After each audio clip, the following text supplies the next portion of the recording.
Chers amis, bonjour et très heureux de vous retrouver ce soir encore pour partager la bonne parole de notre Seigneur. Ça fait déjà une semaine que je n'ai pas partagé avec vous l'évangile de Jésus-Christ et j'aimerais pour ça faire une lecture dans l'épître de Paul aux Romains. J'aimerais lire le chapitre 1er et pour commencer, je lirai les 7 premiers versets de ce chapitre. Donc, épître de Paul aux Romains, chapitre 1er. Je lis ceci, verset 1er. Paul, serviteur de Jésus-Christ, appelé à être apôtre, mis à part pour annoncer l'évangile de Dieu qui avait été promis auparavant de la part de Dieu par ses prophètes dans les Saintes Écritures, et qui concerne son Fils, né de la postérité de David selon la chair, et déclaré Fils de Dieu avec puissance, selon l'esprit de sainteté, par sa résurrection d'entre les morts. Jésus-Christ notre Seigneur, par qui nous avons reçu la grâce et l'apostolat, pour amener en son nom à l'obéissance de la foi tous les païens, parmi lesquels vous êtes aussi, vous qui avez été appelés par Jésus-Christ. À tous ceux qui, à Rome, sont bien-aimés de Dieu, appelés à être saints, la grâce et la paix vous soient données de la part de Dieu notre Père et du Seigneur Jésus-Christ. Je crois qu'il est intéressant de nous arrêter sur l'évangile de Jésus-Christ. Lorsque je regarde l'apôtre Paul qui s'adresse à cette église de Rome, je m'aperçois que l'apôtre Paul se dit serviteur de Jésus-Christ et il dit qu'il a été appelé et mis à part pour annoncer l'évangile de Dieu. Il faut savoir tout d'abord que cet évangile appartient à Dieu. C'est ce message que Dieu a voulu transmettre aux hommes et que Dieu, dans son immense amour, a voulu répandre dans chacun des cœurs qui pourront s'ouvrir à sa grâce et à sa bénédiction. L'évangile de Dieu, c'est celui dans lequel la volonté de Dieu va pouvoir pleinement se manifester. Et l'évangile de Dieu, c'est l'évangile où Dieu va s'exprimer. J'aime la façon dont l'apôtre Paul nous présente cet évangile. Quand nous parlons de l'évangile, nous pensons à Jésus-Christ et nous disons, eh bien, l'évangile, c'est le message que Jésus a apporté et nous avons tout à fait raison. Mais nous voyons l'apôtre Paul mettre l'accent sur la divinité qu'il y a dans la personne de Jésus-Christ, sur la divinité qu'il y a dans le message que Jésus va apporter aux hommes au travers de l'évangile. Et quand l'apôtre Paul, eh bien, nous parle de l'évangile de Dieu, il nous parle de cette volonté de Dieu de pouvoir exprimer sa grâce, cet évangile qui est à la gloire de Dieu, pour le salut de Dieu, pour la paix que Dieu veut nous donner. Et je suis heureux ce soir encore de partager avec vous cet évangile de Dieu. Il est tellement important de vivre pleinement cet évangile. Au verset 2, nous voyons eh bien que cet évangile avait été promis auparavant de la part de Dieu par ses prophètes dans les Saintes Écritures. Cet évangile de la promesse. Est-ce que vous savez que Dieu a une promesse pour chacun d'entre nous? Et moi, quand je lis la Bible, j'aime regarder cette parole parce que je me dis, Dieu a voulu donner des promesses à des hommes dans des temps bien particuliers. Mais lorsque je lis la Bible, des siècles, je dirais des millénaires, me séparent de ces hommes. Et je suis émerveillé à chaque fois que je plonge mes regards dans l'Écriture sainte, Je suis émerveillé de voir comme Dieu s'est parlé et comme sa parole, les versets que nous lisons dans l'Écriture sainte, peuvent devenir à un moment donné de notre existence une promesse de Dieu. Et je dirais que chaque verset de l'Écriture, c'est une promesse de Dieu. Promesse de Dieu qui veut se réaliser dans ma vie. Et quand l'apôtre Paul parle de l'évangile de Dieu, il parle aussi de cet évangile de la promesse. Dieu qui promet de répandre sa grâce, sa bénédiction, son intervention, son secours, son pardon, sa paix. Et alors que notre cœur est parfois tellement troublé. Il est bon de savoir que lorsque nous allons plonger nos regards dans la parole de Dieu, eh bien nous allons pouvoir enfin connaître l'évangile de la promesse. C'est-à-dire chacun des versets de la parole de Dieu vont devenir à un moment donné bien précis de notre existence une promesse de Dieu qui pourra ainsi se réaliser pleinement dans notre vie. Vous savez, dans la Bible, il y a environ 36 000 versets. Si vous ne me croyez pas, bien, je vous invite à prendre la Bible et à compter les versets les uns après les autres. Et puis, dans quelque temps, vous reviendrez me dire si je me suis trompé. 36 000, vous en aurez peut-être trouvé 36 008 ou 36 010 ou 36 100. Mais je dirais que chacun de ces versets, il faut que nous puissions nous en emparer pour qu'ils deviennent une promesse de Dieu. Et il faut que dans notre vie, nous puissions ainsi vivre pleinement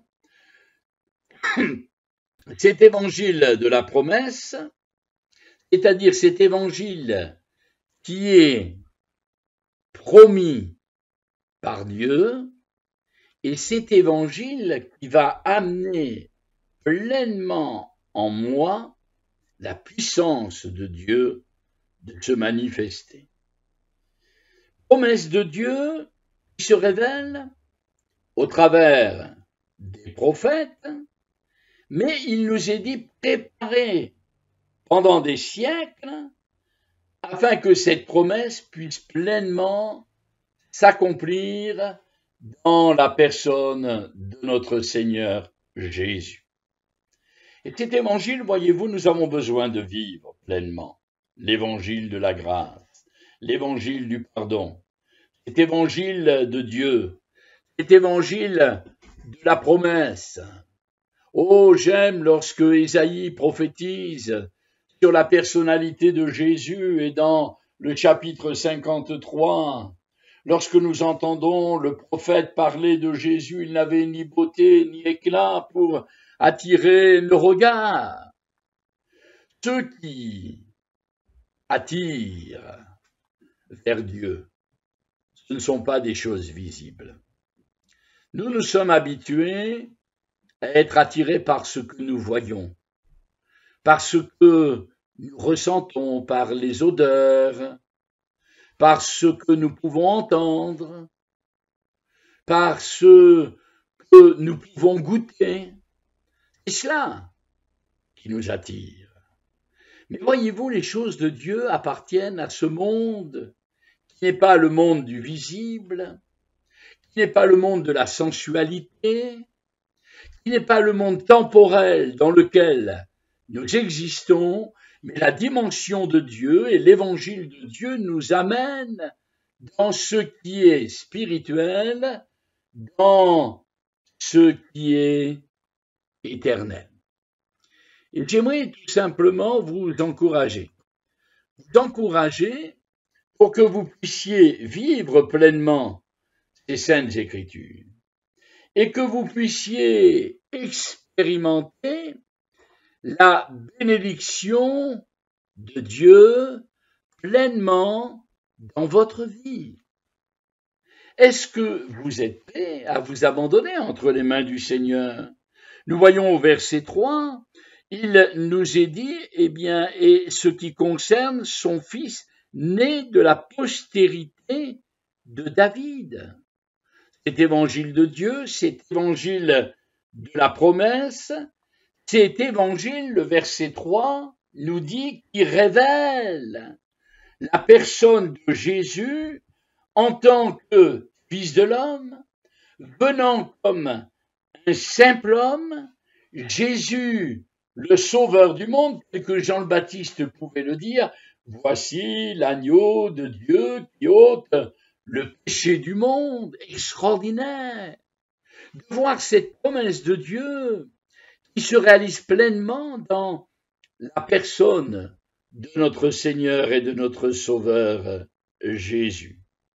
Notre Père céleste a envoyé son Fils bien-aimé. Et lorsque je lis cet épître de Paul aux Romains, je m'aperçois que Paul veut nous faire vivre pleinement chacune des promesses que nous voyons dans l'Évangile. Nous avons déjà partagé au travers de cette chaîne YouTube bien des sujets, bien des thèmes, bien des textes bibliques.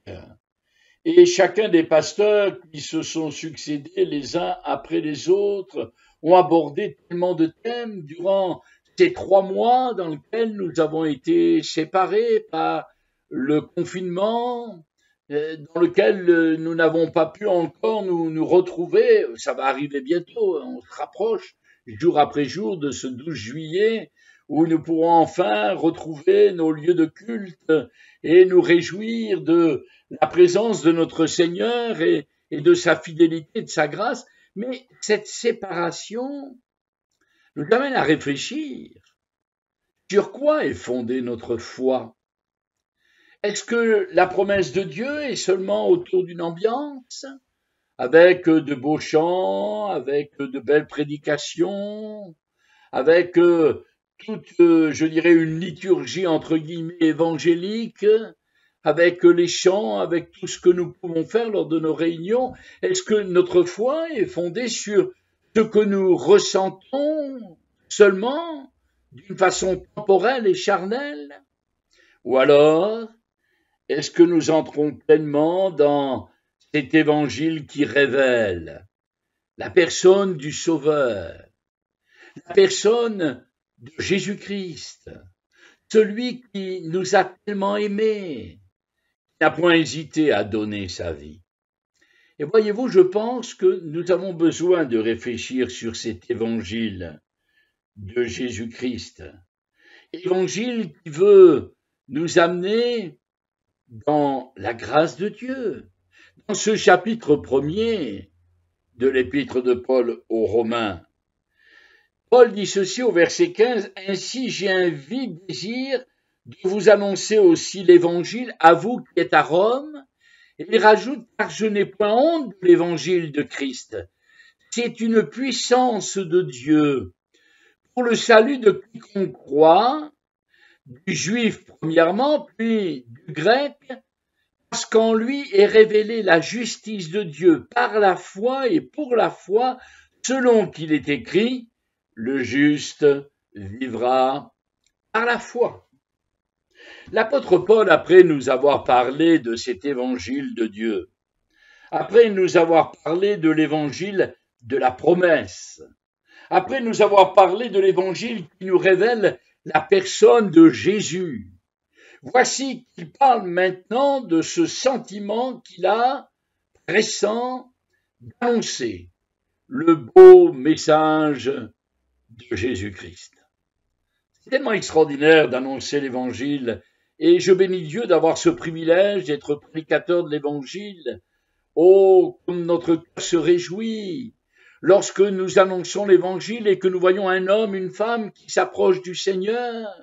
Nous le voyons béni dans son âme, nous le voyons béni dans son esprit, nous le voyons béni dans son corps. Oui, Paul dit, cet évangile de Dieu, c'est cet évangile de la promesse, cet évangile qui révèle Jésus. Eh bien, il dit, moi je n'ai pas honte de cet évangile et j'ai tellement envie de le partager avec vous.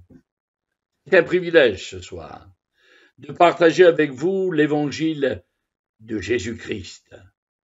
Cet évangile qui veut dire bonne nouvelle.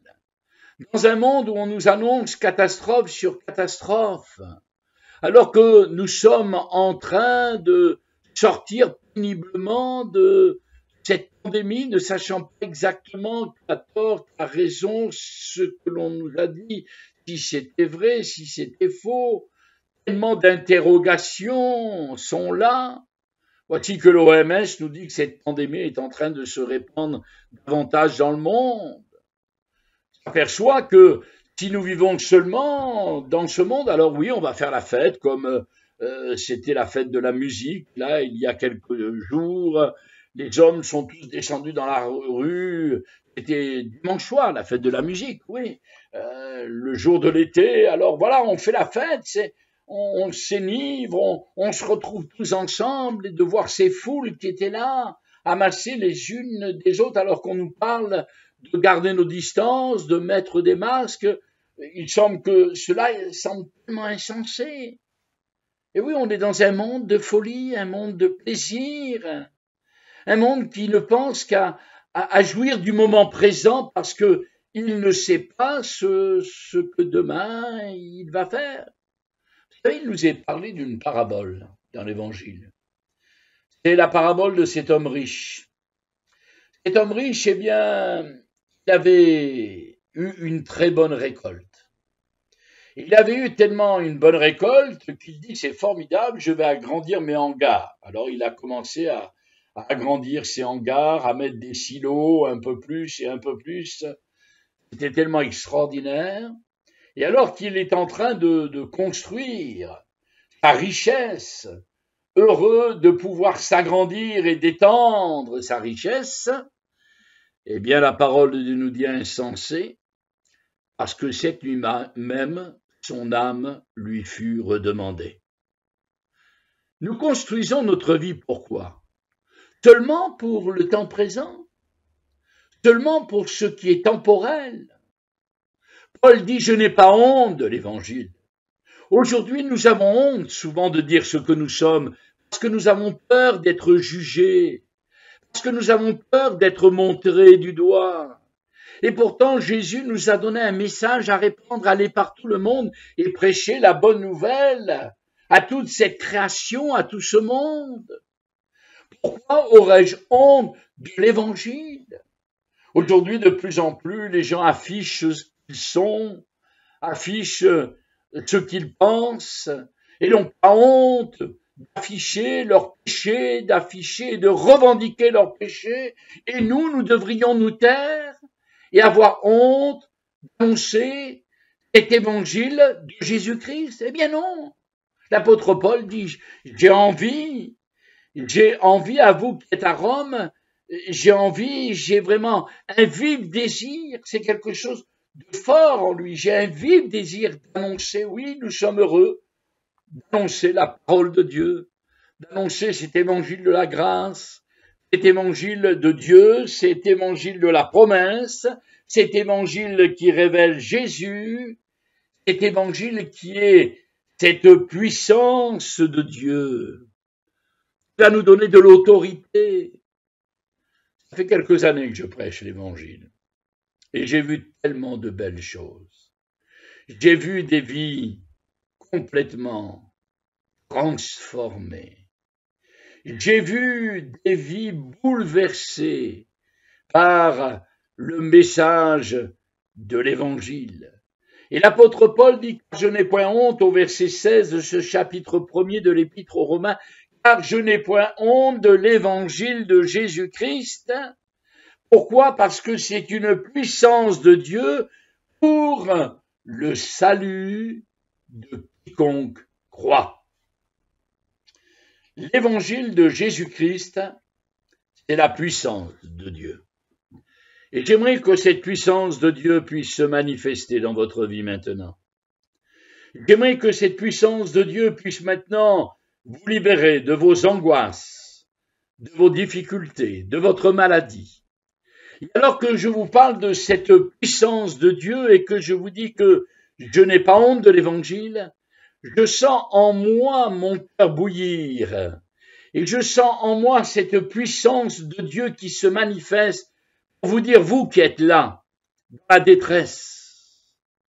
Je sais que vous allez voir cette vidéo en décalé. Moi, je suis en train de l'enregistrer.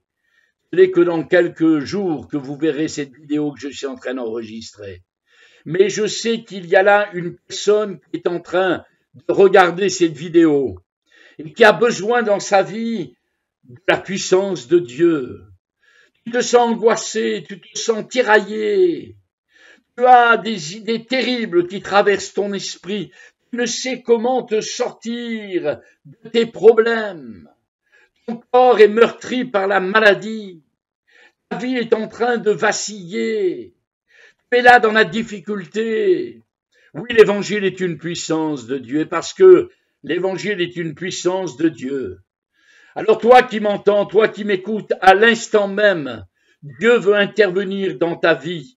Et à l'instant même, parce que je n'ai pas honte de l'évangile, alors je vais prier pour toi maintenant, pour que Dieu puisse intervenir dans ta vie. Seigneur, tu vois cette personne qui est en train de regarder cette vidéo, tu connais son cœur, tu connais sa vie.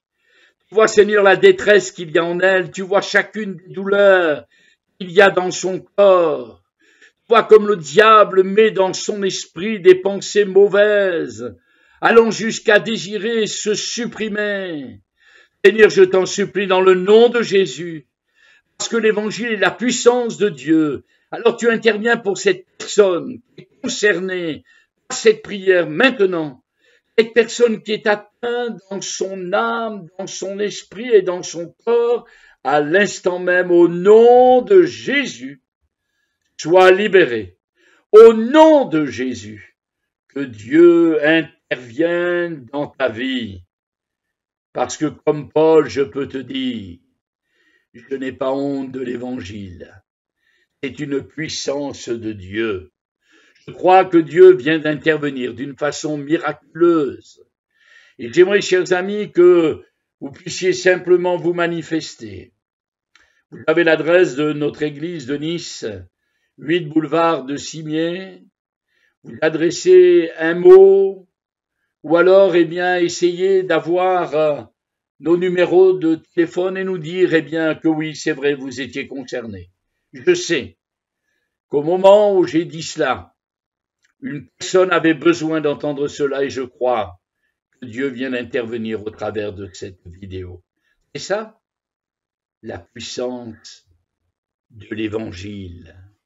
Nous avons besoin de revenir vers cette puissance de l'évangile de Jésus-Christ, l'évangile de la révélation, parce que en lui, verset 17, est révélée la justice de Dieu par la foi et pour la foi, selon qu'il est écrit, le juste vivra par la foi. Oui, dans ta vie, tu as besoin de la révélation de Dieu. Et l'évangile m'amène dans la révélation de Dieu. L'évangile fait naître en moi, l'évangile de Jésus-Christ fait naître en moi cette foi qui va me permettre de connaître la liberté.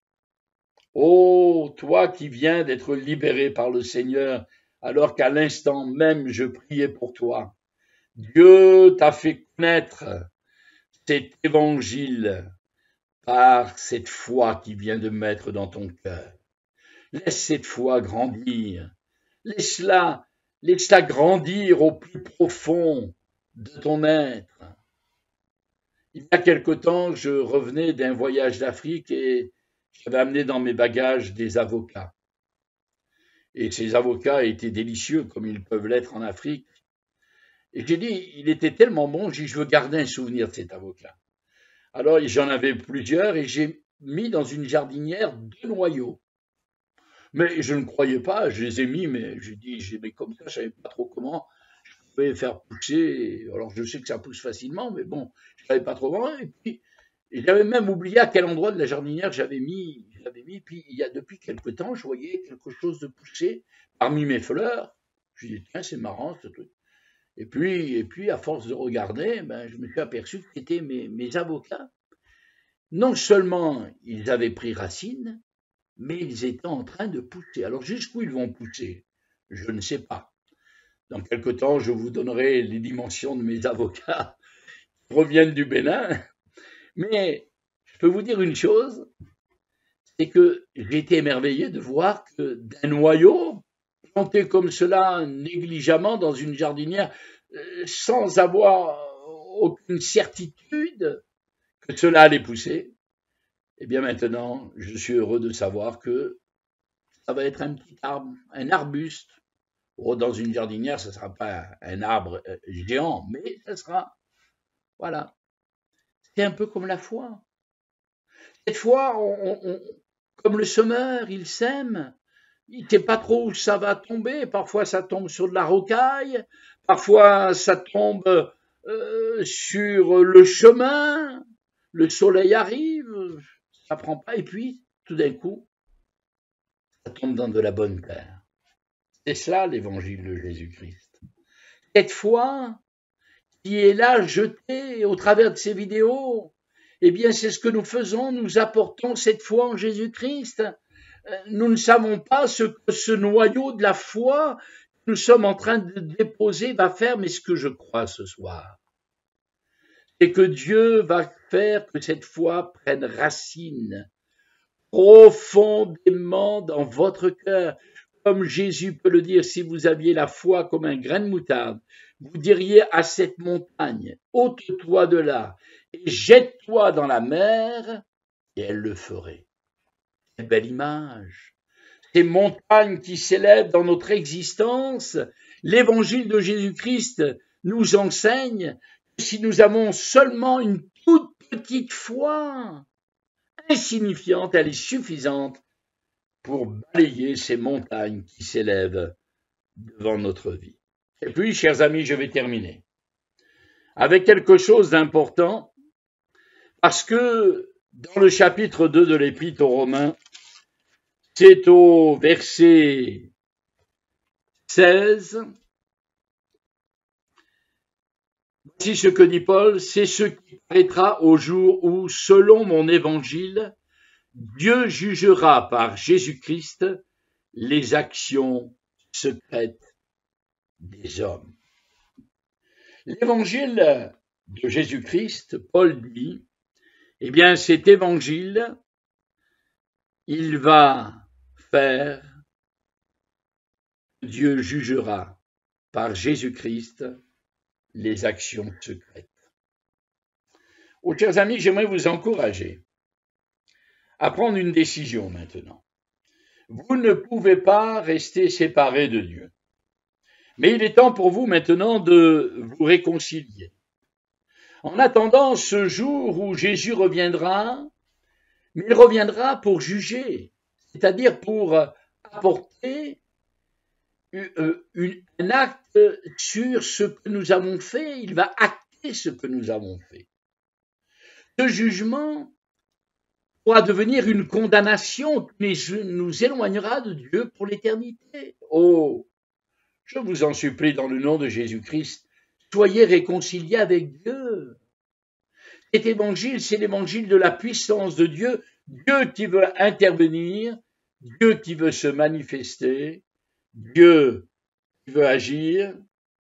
Mais en attendant ce jour où nous devrons comparaître devant le Seigneur, eh bien cet évangile reste avant tout pour nous la bonne nouvelle. La bonne nouvelle du pardon, la bonne nouvelle qui sauve aujourd'hui encore. Oh, je vous en supplie, dans le nom de Jésus, recevez l'évangile de Jésus-Christ.